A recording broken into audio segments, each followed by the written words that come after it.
Hey, how you doing? This is John, and welcome to John's Long Box. I had a request to do Alpha Flight, and when I'm doing an Alpha Flight, of course I'm doing the John Byrne era Alpha Flight before I'm doing anything else. Just no contest. Light years away. John Byrne did the best Alpha Flight. Then there's the abysmal gap, galaxies wide, and then there's everybody else. Okay, so this is Alpha Flight number 3. This is the actual copy that I bought off the newsstand as a kid.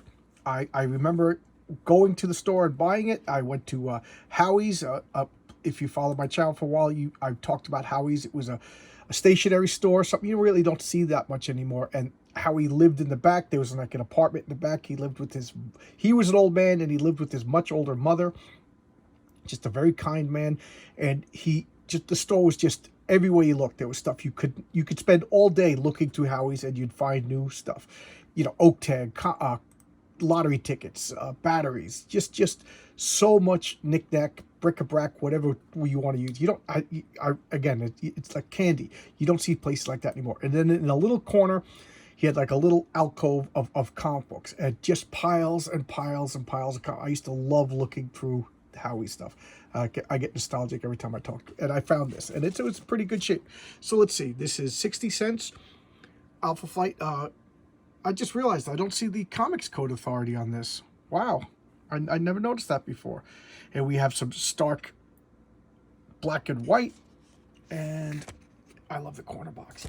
So wow, there's no Comics Code Authority on that. All right, we'll discover together if there's a reason why.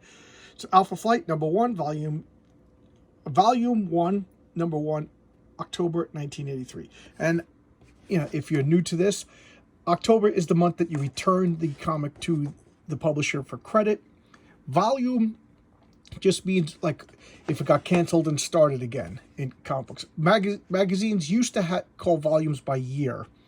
And then lately, I forget exactly when, but they changed to what run. Like, so if it got canceled in issue 26 and then started with the 1, it would be the next volume. So like Marvel Comics today, every issue is number 1 because they keep canceling and restarting. That drives me nuts.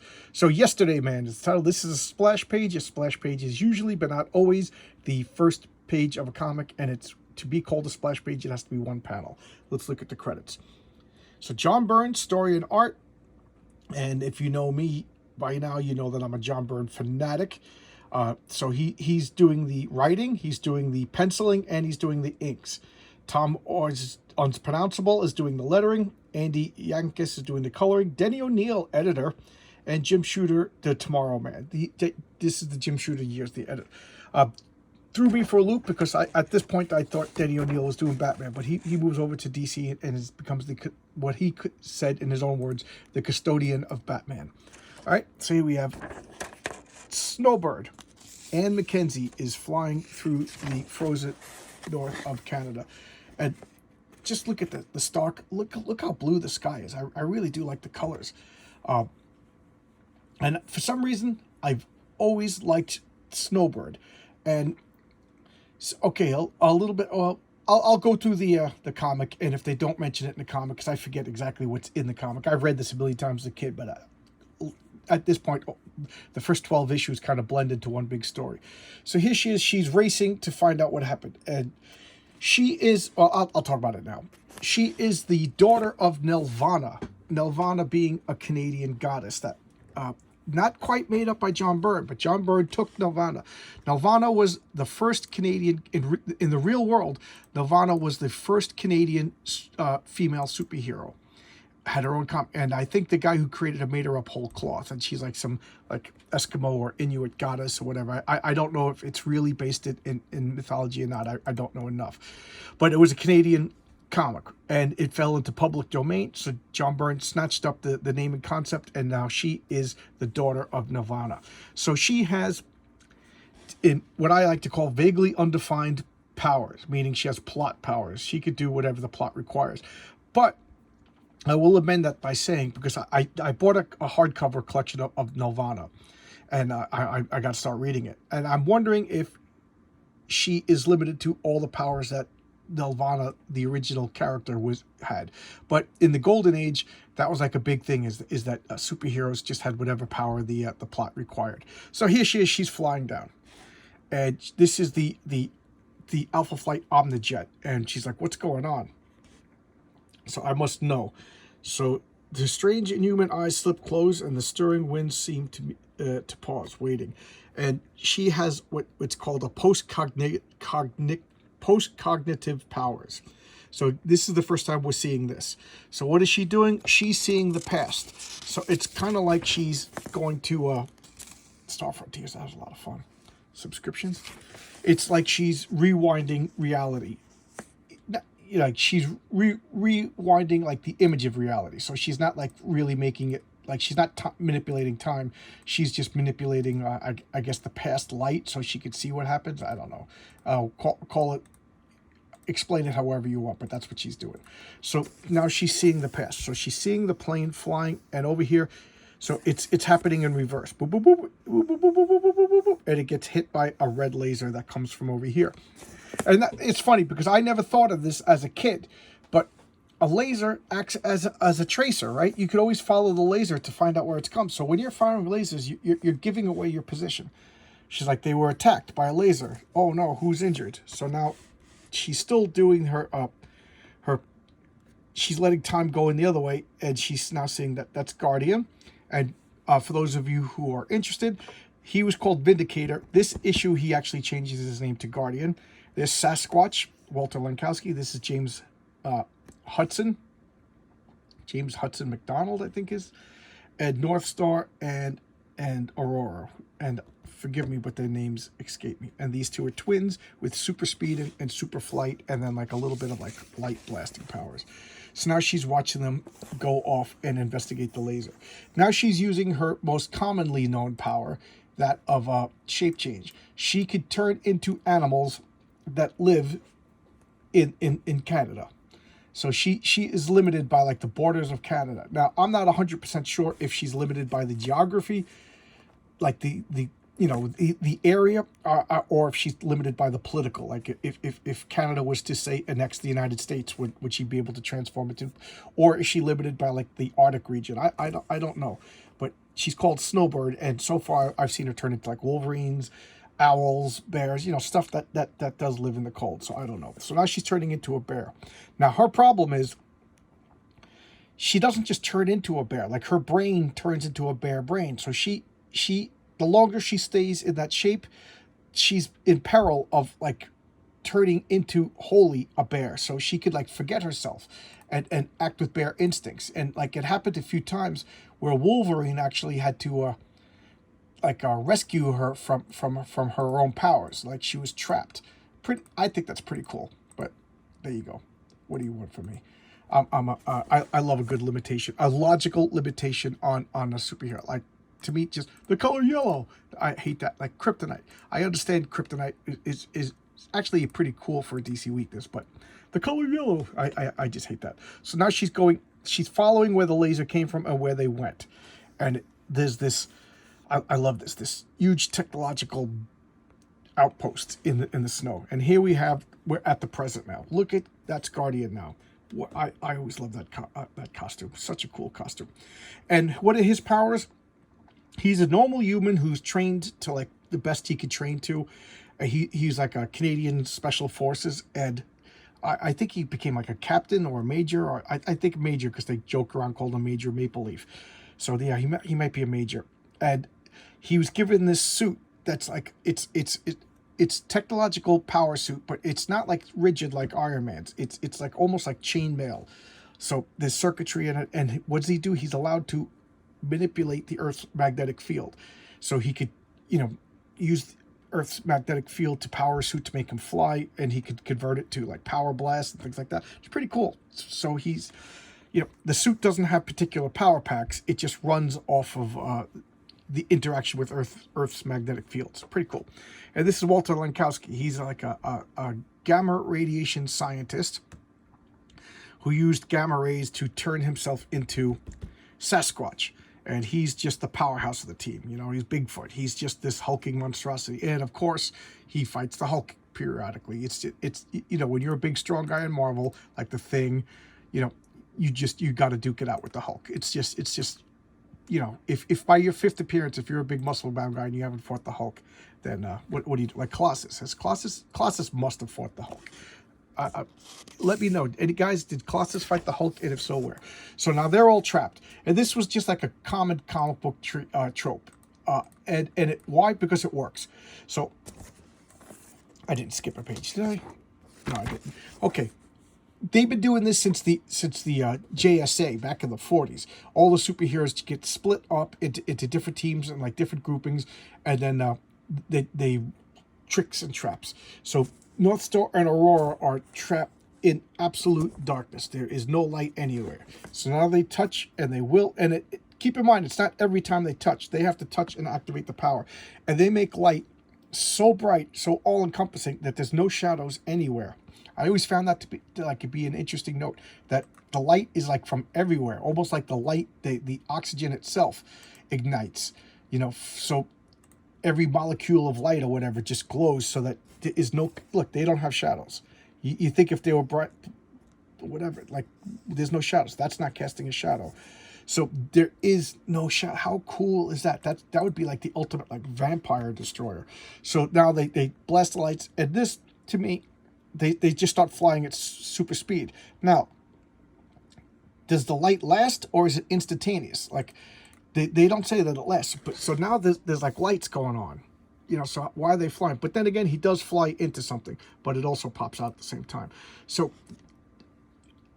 he should be just splattered, just because I don't think he's stronger or invulnerable. He's just like a normal guy who could do these super speed and so he could run really fast, he could fly really fast, and then he could do that bright light. And that's all I know is the extent of his powers. And at this point, him and his sister are just mutants. That's it. They're mutants. They're X-Men of the North. Then, because later on, like I said, the John Byrne Alpha Flights are light years ahead of everybody else. They turn them into elves. Oh God, just please stop. They're mutants.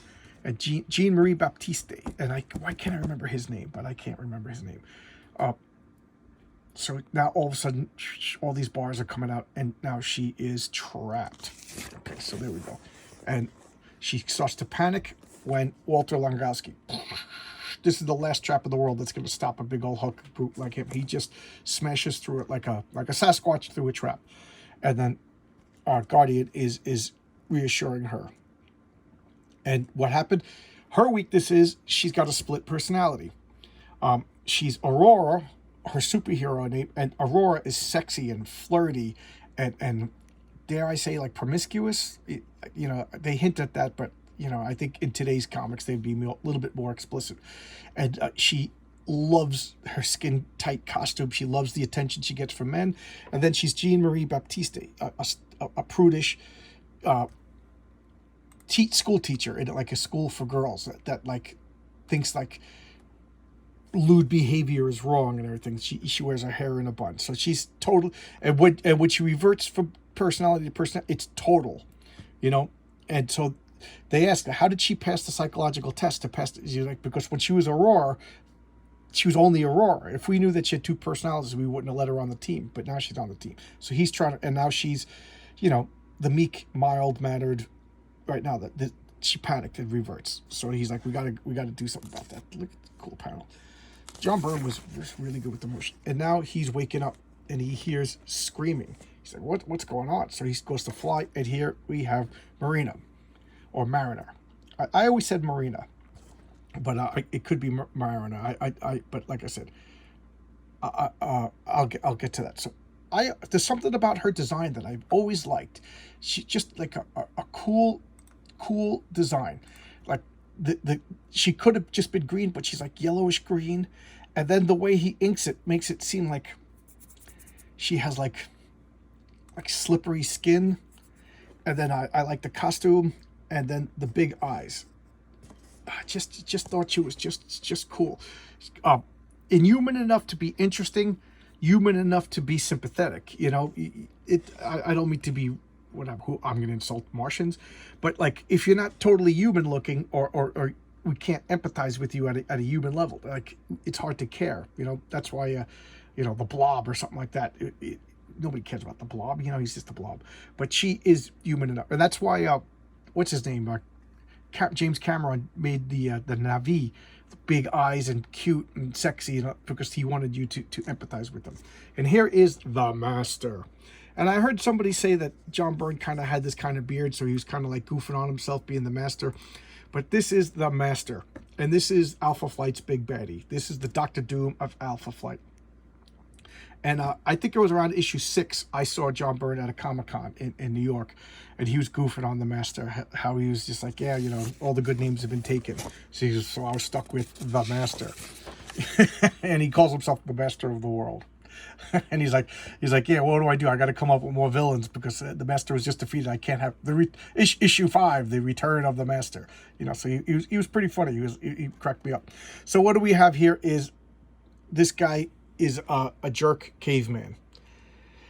And I was a bully and a fool, and I was also strong and skilled at fighting. So here he is. He's bullying everybody in his caveman tribe, brigade. Yeah, I guess tribe is the best word. And they had enough of his nonsense, and they're kicking him out. So that he's being exiled. And he's a caveman Eskimo. This is 40,000 years ago. So he wanders off, and for no logical reason, he just does this oblique turn, and he finds dead caribou. He's like, what's going on over here? So we got some ads, and look at that. I gotta pull out. He finds this spaceship. Okay, so he walks in, and then the coils grab him, and they literally take him apart. They start peeling the skin off him. He said, do you think you suffer now, my little mariner? And that's her name, Mariner. And I was always taught as a kid, when you have 2 consonants, you break them up. So Mariner. So that's how I'm going to say her name, Mariner. Your pain is greater than any living thing has suffered in 40,000 years. It is nothing compared to his. So that's the Master. Be humbling. He's like, I've suffered more than anybody in 40,000 years. And what did the machines do? They literally scraped and dissected him alive without anesthesia and took out all of his organs.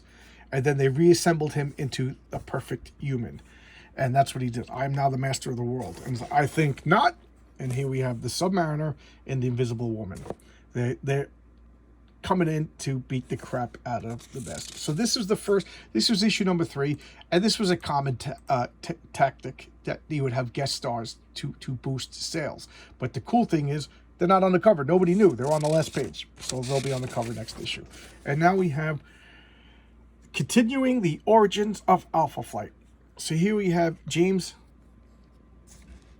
What's going on? I always say his name wrong. Heather. James McDonald and Heather Hudson. That's right. So she's Heather Hudson McDonald, and he just designed this helmet. So he's not only is he like a good military guy, he's strong, but he designed this helmet. And then Heather is like his babysitter, or Heather, what in the world? And this is just like a creepy thing about Marvel. Keep in mind, this was, what year did we say this was? 83? So that's, 40 years ago. That all of these older, like I picture him like in his late 20s, maybe 30, and she's like a teenage girl. And all of these scientist guys always marrying young girl. Mr. Fantastic, the Wasp and Ant-Man.